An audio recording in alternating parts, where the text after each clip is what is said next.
Olá a todos, muito bem-vindos ao nosso curso de Escrita Científica, Produção de Artigos de Alto Impacto.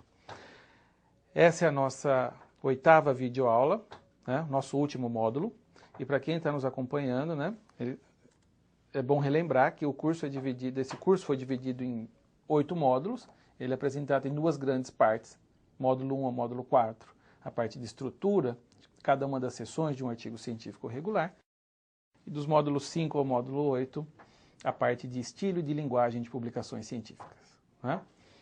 Então, lembrando a todos os que nos acompanham que todo o material impresso que acompanha esse curso pode ser obtido do site escritaciencifica.com e nanomedicina.com.br na aba minicursos. Né? Esse curso é baseado em cursos que nós ministramos não só na Universidade de São Paulo, mas em várias outras universidades do estado de São Paulo e também do Brasil e até do exterior. Né? Sempre a convite, por exemplo, de programas de pós-graduação. Os cursos são ministrados de maneira modular, desde 4 até 16 horas, por exemplo, dependendo da necessidade de cada instituição. Então vamos lá, nossa videoaula número 8, e na aula de hoje a gente vai ver a parte de linguagem 4, que inclui topic sentences, cover letters e alguns comentários finais, principalmente sobre o processo de editoração. Não é? Muito bem. Eu começo então essa nossa videoaula falando de um tópico muito importante da linguística, né, que são as topic sentences. E esse tópico, obviamente, tem aplicações em todos os gêneros literários, mas na escrita científica, a utilização de estruturas que incluem topic sentences pode contribuir muito para a precisão e concisão do texto, né, características que são muito importantes na escrita científica. Muito bem. Então, uma topic sentence, né? Então, a gente está falando agora de estrutura de parágrafo, basicamente. Uma topic sentence é geralmente a primeira, né, na grande maioria das vezes, a primeira sentença de um parágrafo. E para ser considerada como tal, então ela tem 2 características fundamentais. A primeira é trazer o tópico daquele parágrafo, o tópico que vai permear por todo o parágrafo, geralmente na forma de uma keyword, de uma palavra-chave. E também a mensagem, né, onde você associa aí um verbo, né, para trazer que vai deixar claro do que aquele parágrafo está falando.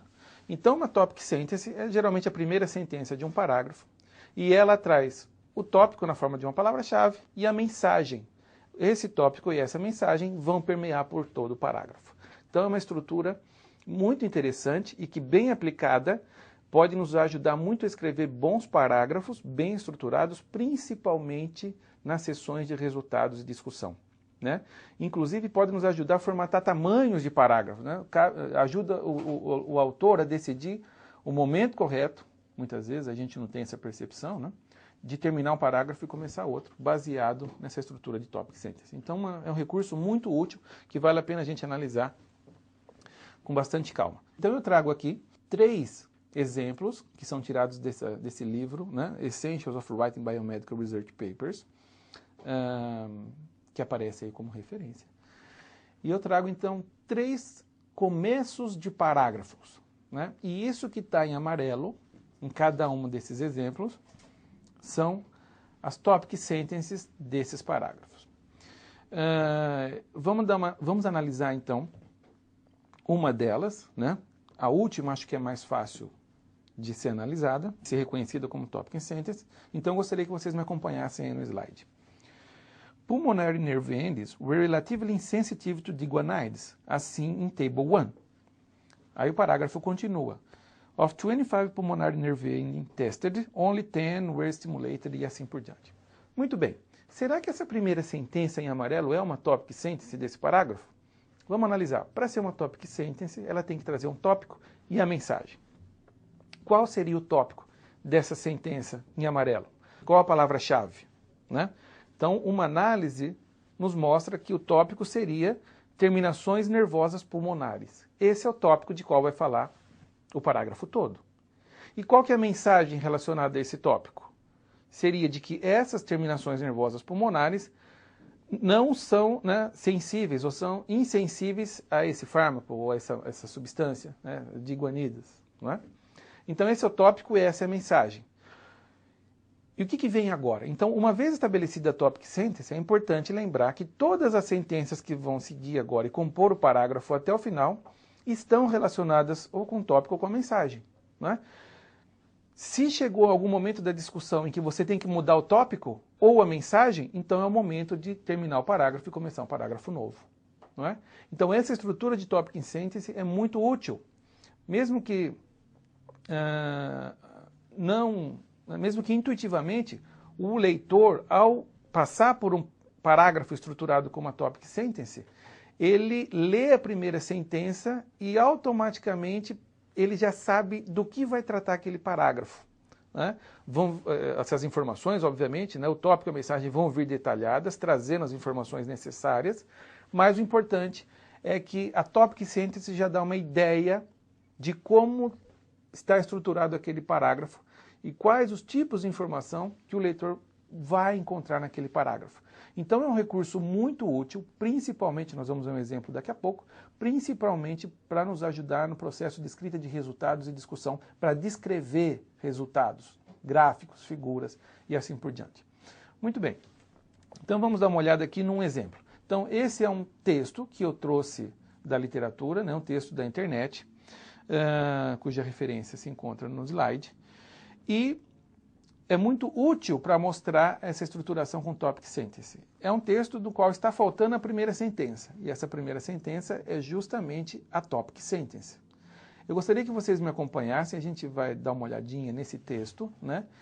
E analisando o que o parágrafo traz, tentar, né, sugerir uma topic sentence para esse parágrafo. É um exercício muito interessante.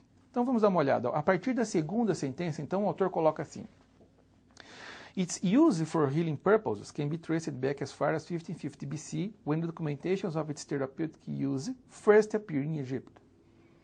In modern times, belief in the beneficial effects of garlic on health has led to it being used for a number of conditions. Garlic has been shown to reduce the risk of cardiovascular disease and possesses antimicrobial and antioxidant properties. This essay will explore research into garlic's potential roles in reducing cancer's risk and in treating cancer. Bom, então depois da leitura do texto, a gente percebe que o parágrafo traz como tópico, isso está claro, né? Alho, ou o uso medicinal de alho, né? E qual seria a mensagem, né? Olhando por todo esse texto, qual a mensagem que permeia todo esse texto? E pensando um pouco nesse tópico e nessa mensagem, a gente pode propor uma topic sentence, né, para esse parágrafo, né? Você pode sugerir aí, mesmo que mentalmente, uma topic sentence para esse parágrafo. O que os autores utilizaram, né, como topic sentence foi essa sentença: Garlic has been used for centuries for medicinal purposes. Ou seja, alho tem sido utilizado há séculos para propósitos medicinais. Então veja, qual que é o tópico? O tópico é o uso de alho na medicina. E a mensagem é que o alho tem sido utilizado há muito tempo na medicina. E a gente percebe que tanto o tópico quanto a mensagem permeiam por todo o parágrafo. Então a gente, quando olha um parágrafo estruturado dessa maneira, vê um parágrafo bem estruturado, com fluxo de ideias bem direcionado do começo até o final, não é? Claro e conciso. E a gente consegue tudo isso aprendendo a lidar com essas topic sentences, certo? Aqui tem um outro exemplo também da literatura, da internet, né? A fonte é citada aí nesse slide. É um texto onde está faltando a primeira sentença. E eu vou começar a ler então a partir da segunda sentença. The most important factor is a student's past experience of study. If a student has already developed good study habits, study at university should not be difficult. Good study habits need to be complemented by interest and motivation, factors which are important when competition gets tough. We should, however, not underestimate the distracting effects of financial and personal difficulties.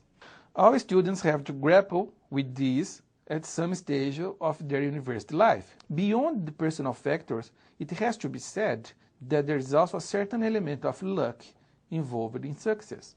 This includes finding excellent teachers and the subject matter that inspires one to give one's best. Depois da leitura, então, desse texto, a gente percebe que o autor está falando alguma coisa sobre estudos na universidade, né? Uma análise mais profunda nos permite a sugestão de uma topic sentence, né? Para isso a gente tem que olhar com calma o texto e ver qual seria um tópico apropriado para esse texto e qual seria a mensagem, né? E vamos ver então o que o autor utilizou como topic sentence. Vocês podem observar aí na tela, o autor coloca: Student success at university is the result of a number of interrelated factors. Ou seja, o tópico é o sucesso na vida universitária. E qual que é a mensagem? Que esse tópico, que esse sucesso depende de vários fatores aí que são relacionados, que são conectados. Então, com essa primeira sentença do parágrafo, o leitor já percebe, né, o que o parágrafo vai trazer nas próximas sentenças. Então é muito útil essa estrutura de topic sentence e eu recomendo que todo mundo, né, aprofunde um pouco mais os seus estudos nessa estrutura de topic sentence para poder usar nos seus artigos, não é? Tem um outro exemplo, né, referente a topic sentence que vale a pena a gente dar uma olhadinha, né? Nesse texto, o autor começa a partir da segunda sentença da seguinte maneira: Arriving in the land below the Rio Grande River, the Spanish conquistador Hernando Cortés was surprised to see the local inhabitants raising crops that include avocados, corn, garlic, and nuts.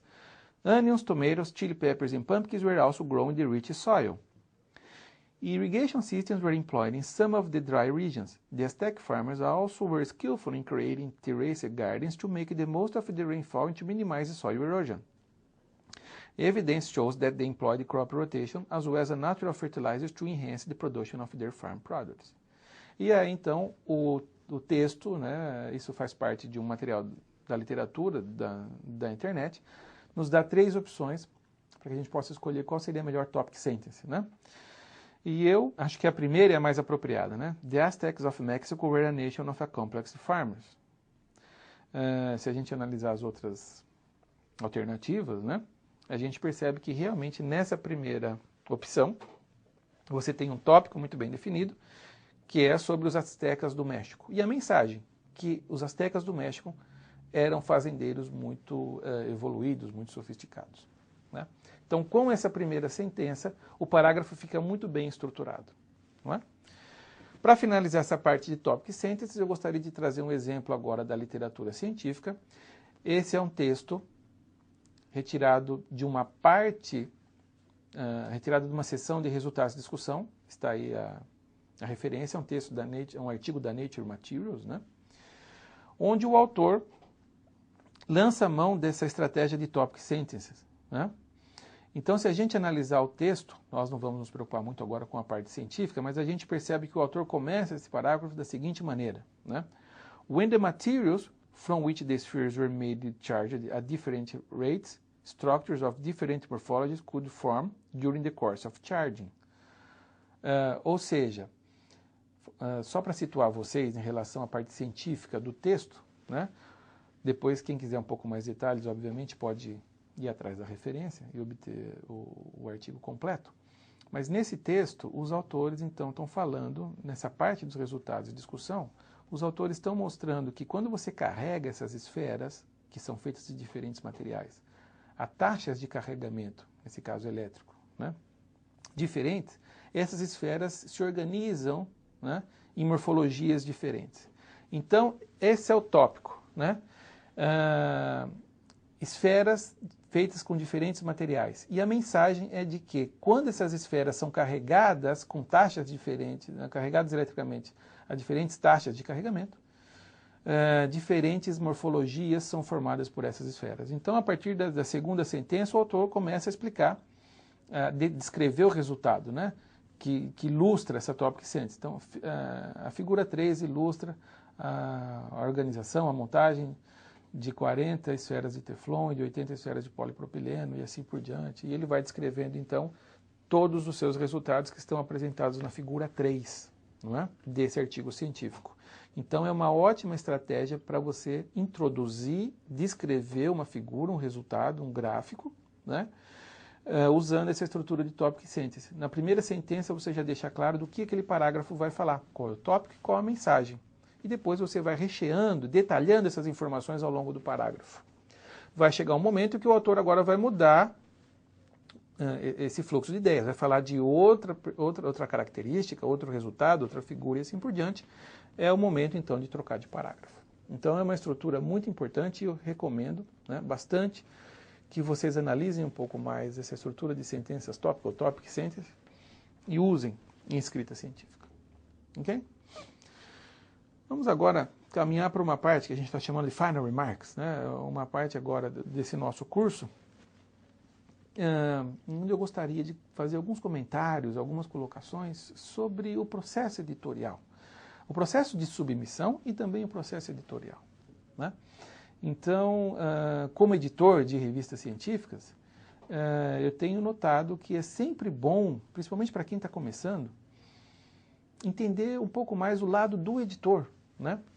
Então, vale a pena a gente entender o que acontece com o nosso manuscrito depois que ele sai da nossa mão, como ele é processado pelo editor e pela revista e assim por diante, para tentar facilitar esse processo todo, para que isso ocorra com muita naturalidade, né? Então, o seu manuscrito está pronto. O que a gente faz agora? Então, você escreveu o seu manuscrito. Depois de todo esse processo árduo e longo de revisões e mais revisões do seu texto científico, onde é sempre bom, inclusive, passar antes para os seus pares para que seja feita uma revisão cada vez mais detalhada, né? Você chega a uma versão pronta para submissão. Toda submissão de artigo científico, praticamente toda submissão de um manuscrito, hoje em dia, é feita através da internet, né? As revistas já estão todas com suas plataformas aí na web, então toda submissão é feita de maneira eletrônica. E na grande maioria dos casos, o que você precisa são de 2 documentos, né? O manuscrito e um outro documento que acompanha e vai introduzir o seu manuscrito para o editor da revista. Esse documento é a cover letter, né? Qual a importância da cover letter? Apesar de muita gente não dar muita importância para esse documento, é ele que vai ser o primeiro contato, quem vai fazer é o documento que vai fazer a primeira impressão do seu trabalho, né, para o editor da revista. Então é muitíssimo importante que esse documento, essa cover letter, seja muito bem preparada, muito bem escrita, para que a gente consiga causar uma boa impressão para o editor da revista que vai, a partir de agora, processar o seu documento. Bom, a cover letter, então, ela tem que trazer, claro, algumas informações. Por exemplo, qual a importância do seu trabalho? Qual a novidade que seu trabalho traz? Nós já falamos, né, em aulas anteriores, que a publicação científica de alto impacto é feita de novidades, né? É isso que o editor espera. Ele espera ver claramente o avanço na fronteira de conhecimento dentro dessa sua grande área de pesquisa. Então você tem que deixar claro na cover letter qual a importância do seu trabalho e por que essa é a melhor revista para ser publicado, esse seu trabalho, não é? A relevância da escolha dessa revista. Então eu trago aqui um exemplo de uma cover letter. Vocês podem também, através de fontes e outras referências, inclusive da internet, ter acesso a vários exemplos de cover letter. Eu recomendo fortemente que vocês analisem várias cover letters, né, disponíveis aí para análise, para que vocês comecem a entender o que é uma boa cover letter. Então nós trazemos aqui um exemplo de uma cover letter nossa, onde a gente diz para o editor, né, em português, segue em anexo um manuscrito intitulado, né, com o título aí do manuscrito, que nós submetemos agora para publicação nessa revista. As razões pelas quais nós acreditamos que o manuscrito deva ser publicado nessa revista são as seguintes, né? E aí a gente então vai listando as particularidades, né, que o manuscrito traz, junto com os avanços na área, e sempre correlacionando com a audiência daquela revista. Então é um exemplo, né, bastante interessante, dentre vários que você pode obter, né, se você fizer uma busca por boas cover letters, por exemplo, e que pode te ajudar muito no processo de submissão e de recepção pela editora, né, pelo editor, do seu manuscrito. Muito bem, já caminhando para o final dessa videoaula, eu gostaria agora de mostrar um pouco mais de detalhe como é o processo editorial desde a submissão até o aceite, né? O possível aceite, né? Se você tiver sucesso nesse processo, o aceite do seu artigo científico. mostrando como são esses documentos, né? Muitas vezes, principalmente para quem nunca submeteu um artigo científico, a gente acha que submete um artigo já um manuscrito no formato como ele aparece na revista, em 2 colunas, com as figuras já inseridas no texto e assim por diante. Isso pode acontecer. Em algumas revistas você já manda nesse formato. Mas, pelo menos nas nossas áreas aí de ciências duras, exatas, ou mesmo em biomédicas e engenharias, você manda o texto de uma maneira, formatado de uma maneira um pouco atípica, né? Então eu trago aqui um exemplo de um manuscrito, só para ilustrar como a gente geralmente manda, mas quero deixar bem claro, e isso quem vai nos dizer é a revista que vai nos pedir o formato correto para a submissão do seu manuscrito, mas na grande maioria dos casos é assim. É um texto corrido, aqui eu mostro então um texto em PDF, onde a gente tem inicialmente todo o texto, sem figuras, sem inserção de figuras, né? Termina o texto então com as referências, em seguida vem o que a gente chama de figure captions, né, onde você lista todas as legendas das figuras que você vai utilizar, e depois, separado por páginas, cada uma das figuras, né, e assim por diante. Então esse é um exemplo de como a gente manda esse texto corrido, um manuscrito, para ser analisado pelo editor e possivelmente pelos referistas, que vão analisar e dizer se seu trabalho vai ser aceito ou não. Muito bem. Uma vez submetido o seu manuscrito, independente do formato, que obviamente quem vai nos dizer o formato correto é a revista, né? O seu manuscrito e a sua cover letter, né? O editor então vai receber aquilo e ele tem que tomar algumas decisões. Ou o editor vai dar uma olhada no seu artigo e vai negar imediatamente, sem mandar para revisores, isso, infelizmente, devido ao grande volume de artigos e manuscritos que todas as revistas têm recebido recentemente, está acontecendo com muita frequência, né? Então ele pode negar imediatamente o seu artigo científico e ele vai dar uma justificativa para isso. Ou ele pode, em alguns casos, até se ele for um especialista naquela área, e se ele, né, vê que seu trabalho tem um grande mérito, ele até pode aceitar. Ele tem autonomia para isso. Isso não acontece com muita frequência, mas poderia eventualmente acontecer. E o que é mais comum, ele passar para revisores, né, para pessoas da área para analisarem seu artigo científico. 2, 3, 4, né, isso depende muito da revista e do editor. Muito bem. Então, nesses casos em que seu trabalho vai para os revisores, depois de algum tempo, isso pode durar semanas ou meses, né, depois de algum tempo, esse seu trabalho vai ser analisado, os revisores devolvem para o editor os seus comentários, o editor devolve para você, geralmente na forma de e-mail, os comentários, certo? E as possibilidades que os revisores têm são essas. Ele pode negar o seu manuscrito, o revisor pode aceitar da maneira que está, sem modificações, sem correções, ou pode sugerir, né, pequenas correções, ou pode sugerir também correções mais robustas, né, que a gente chama de major corrections, major revision, né? Então essas são as opções que o revisor passa para o editor. O editor então recebe essas informações, processa e manda os comentários dos revisores para você, né? E nós vamos falar aqui de um caso onde você vai fazer as correções sugeridas, todas as correções sugeridas, preparar um novo manuscrito revisado, uma nova cover letter e devolver para o editor. Então eu trago aqui um exemplo de um manuscrito corrigido, revisado, né? E é importantíssimo que a gente faça todas as correções necessárias, previstas e sugeridas pelos revisores, e as deixe marcadas no texto, né? Por exemplo, a gente vê aqui essas inserções em amarelo, que são parte, que compõem as revisões que foram feitas para esse manuscrito, né? Que tem sentenças que foram adicionadas, discussões e assim por diante, para facilitar o processo de análise posterior, né, do revisor, novamente. Então é muito importante a gente preparar bem esse documento que é o manuscrito revisado. E nós vamos submeter isso de novo para o nosso editor, né, através de uma nova cover letter. Só que agora a cover letter vai trazer também, geralmente é no mesmo documento, pode até ser um documento separado, mas vai trazer também as respostas para os referis, né? E é bom que essas respostas sejam muito bem detalhadas, né, abordando ponto a ponto aquelas sugestões, correções que foram impostas aí, ou sugeridas pelos revisores, né? Então aqui tem um exemplo de uma cover letter, juntamente com uma response letter, né? Onde os autores colocam assim, Dear Editor, né? Please find attached the letter containing the response to the referees. All reviewers' comments have been taken on board. The manuscript had been modified accordingly, and all incorporated information appears highlighted in corrected version.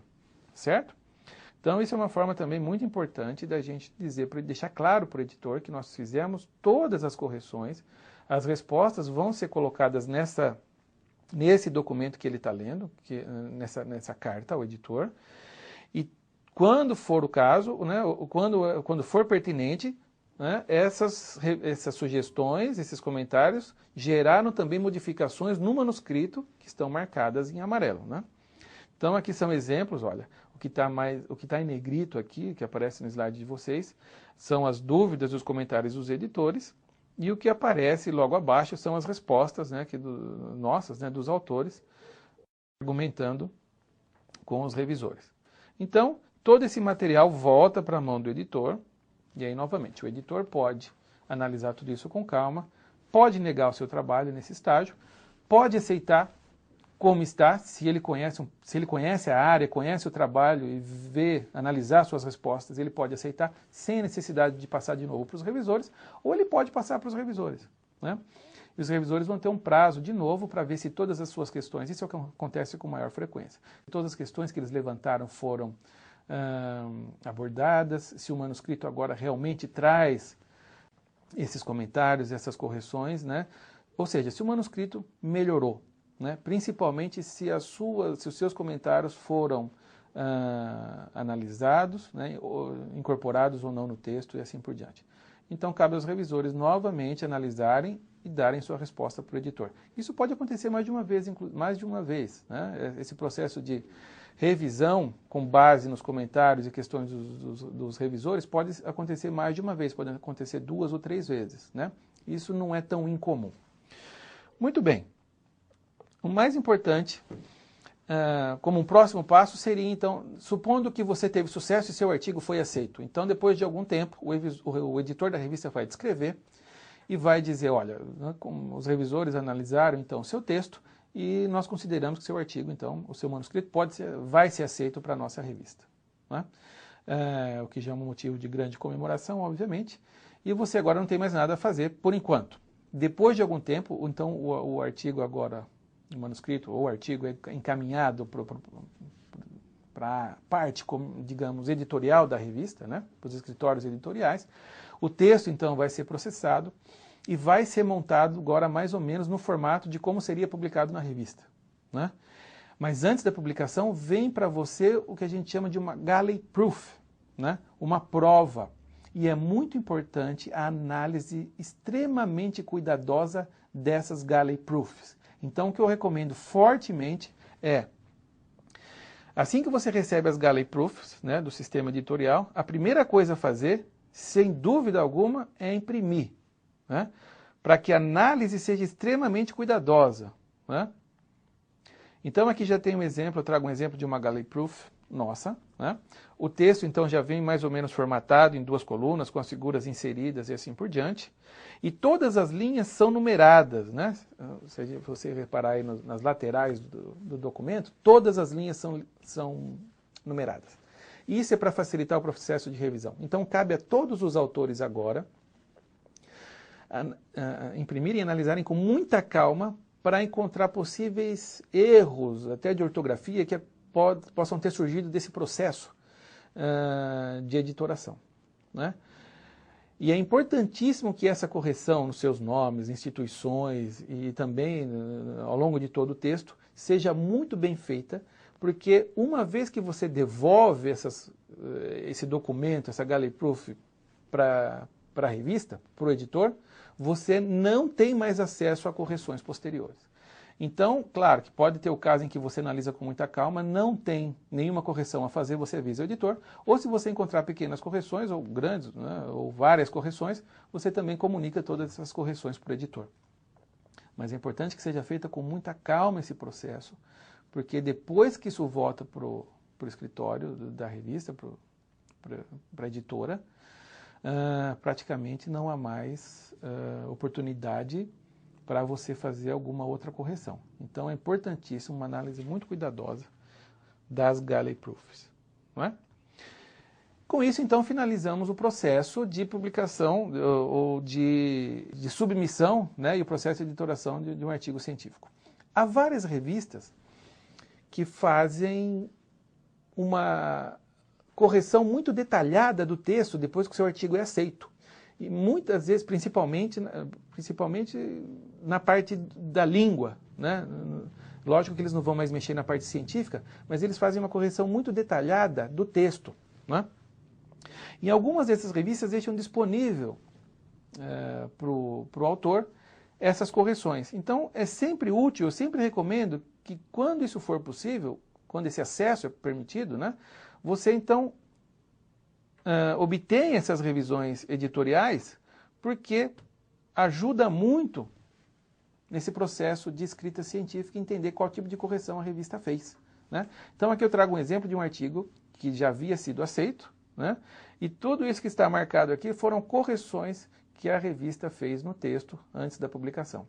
Então são várias coisas, desde acentuação, letra maiúscula, minúscula, hífen, né? Que vale a pena a gente analisar e aprender com isso, né? Para ir melhorando o processo de escrita científica de maneira continuada. Muito bem, então isso é o que eu tinha a falar sobre esse processo de submissão e de editoração. Sempre é muito bom a gente entender o outro lado, né? O lado do editor também. Então é muito importante isso.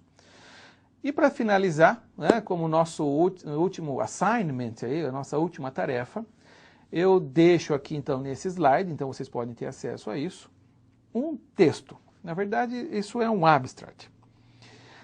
Muito mal escrito, então propositalmente mal escrito. Todos os problemas que nós vimos em estrutura ou linguagem ao longo desse nosso curso vão aparecer nesse texto. Então, desde problemas de estrutura, falta de ênfase, problemas de redundância, problemas de ambiguidade, problemas de falta de concisão, né? Falta de precisão, tudo isso vai aparecer nesse texto e eu gostaria então, para vocês que estão nos acompanhando, em algum momento tentar melhorar esse texto com base em todas as informações, em tudo que foi visto ao longo dessas nossas videoaulas, né, desse nosso curso. E eu então trago aqui as principais referências que foram usadas nessa aula de hoje e gostaria de agradecer de maneira especial a todos que nos acompanham nessas videoaulas, nesses nossos cursos. Lembrando que todo o material é disponível para download, inclusive um material mais completo, materiais de apoio e assim por diante, nesses sites escritacientifica.com, nanomedicina.com.br. Nós alimentamos sempre 2 Twitters, escrever artigos e writing papers. E agradeço a todos por nos acompanharem nesses cursos, né? É um grande prazer poder falar de escrita científica com vocês. E desejo a todos aí muito sucesso, né, nesse processo todo aí de escrita, submissão e publicação dos seus artigos científicos, né? Muito obrigado e até a próxima oportunidade de um novo encontro. Até mais.